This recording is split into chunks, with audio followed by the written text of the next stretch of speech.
Nah, teman-teman yang baru ke Jakarta dan ke Sayudek halte BRT ini ada ininya teman-teman, semacam timeline-nya bagaimana pembangunan halte BRT Transjakarta pada tahun 2022 pada saat Pak Anies Baswedan mengemban tugas di Jakarta sebagai gubernur. Ini menjadi momentum yang baik ya. Jakarta cukup berubah di era kepemimpinan Pak Anies Baswedan, baik di pusat kota maupun di daerah pinggiran tersentuh semuanya semua sektor ya teman-teman. Jadi sekarang bolehlah Indonesia dengan Jakartanya berbangga, terutama bisa dibandingkan juga dengan kota-kota di Asia Tenggara, ada Singapura, ada Kuala Lumpur, ada Bangkok. Yang Indonesia, ada Jakarta berusaha mengejar ketertinggalan ya sudah cukup lama, dan di era Pak Anies Baswedan berusaha didorong dengan berbagai makeover ataupun revitalisasi, jalur pedestrian, kemudian jalan-jalan semakin rapi, halte-halte semakin baik, dan integrasi transportasi massal yang monumental ya di era Pak Anies Baswedan.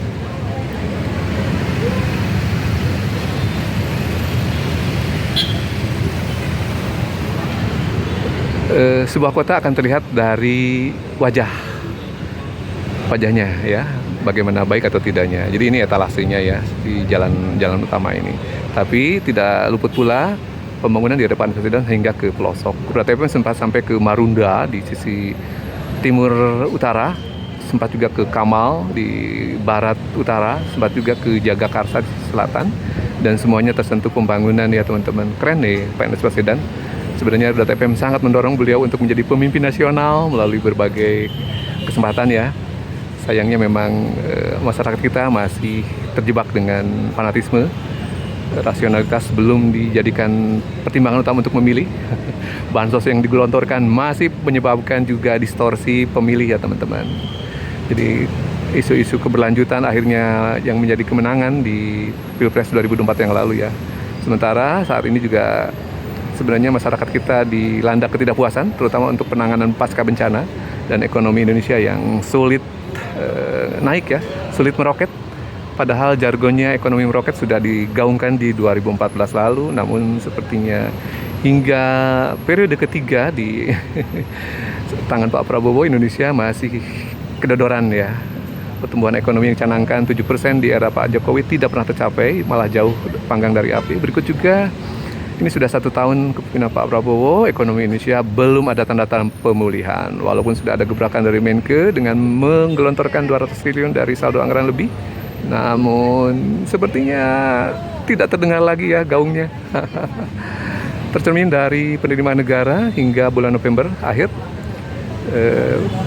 pendapatan atau penerimaan negara masih 82% dari target. Sementara sisa waktu yang tersisa adalah 1 bulan ya, Desember ini.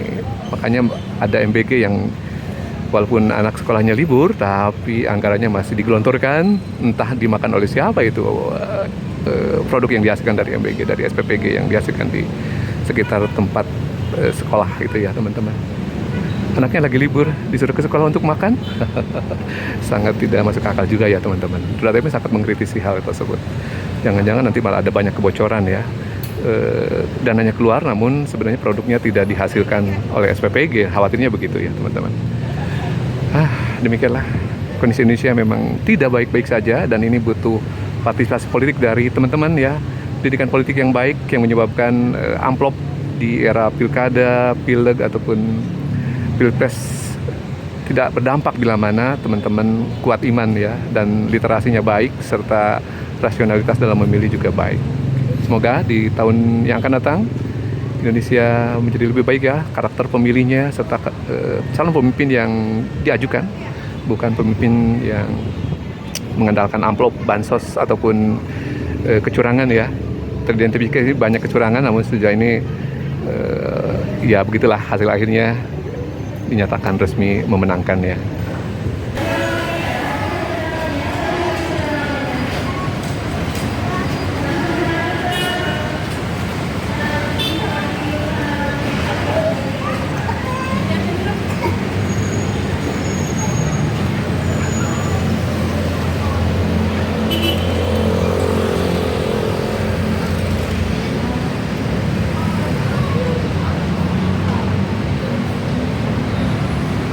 Suasana keramaian Jakarta dikunjungi oleh traveler ya.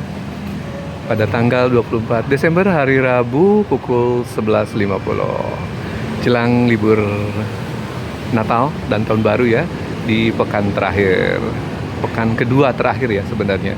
Pekan terakhirnya nanti jelang Tahun Baru ya tentunya. Dan kelihatannya Jakarta sangat masif.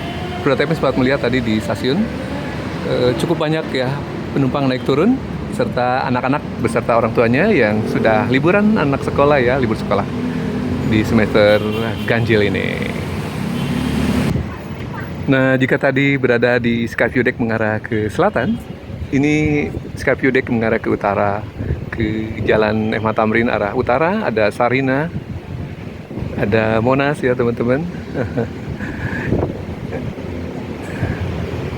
Nah, lebih lengang sih dibanding yang selatan ya, karena yang selatan lebih baik view-nya ke arah Bundaran HI. Nah ini teman-teman, wah traffic juga sangat ramai nih teman-teman.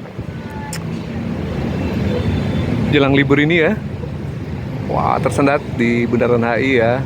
Ini suasananya rame bener Jakarta. Senengnya jalan-jalan ya dengan keluarga, dan juga bentrok dengan karyawan yang masih masuk ke office dan outing untuk makan. Ini banyak ya yang menuju ke area kuliner di Grand Indonesia, Plaza Indonesia ya ini ya. Ini entry untuk pedestrian di sisi utara.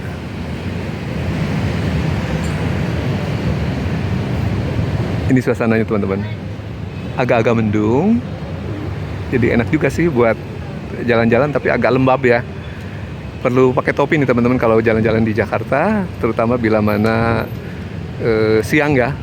Topi yang agak lebar, bucket gitu ya, sehingga menutupi area wajah, tidak terpapar sinar matahari. Walaupun ini agak mendung, tapi akhirnya jadi panas lembab gitu ya teman-teman.